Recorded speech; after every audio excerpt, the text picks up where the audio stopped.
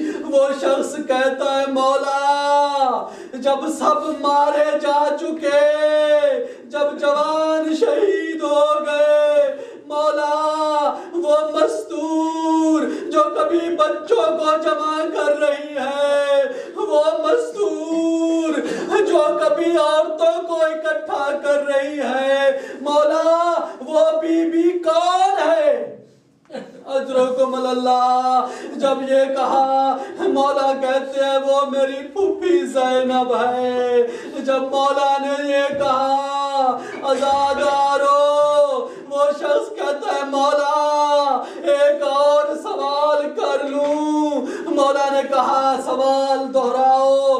وہ شخص کہنے لگا کہ مولا آپ کی پھوپھی کے سر پہ جو چادر تھی اس کا رنگ سرخ کیوں تھا؟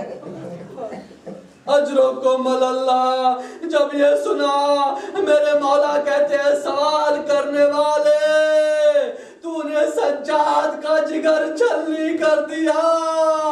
ارے جب علی اکبر کا لاشا خیام میں آیا تو جناب زینب نے اپنے آپ کو علی اکبر کے اوپر گرا دیا۔ اجرکم اللہ، جوان کے سینے سے نکلنے والا لہو اس نے میری پھوپھی کی چادر کا رنگ متغیر کر دیا۔ ماتم حسین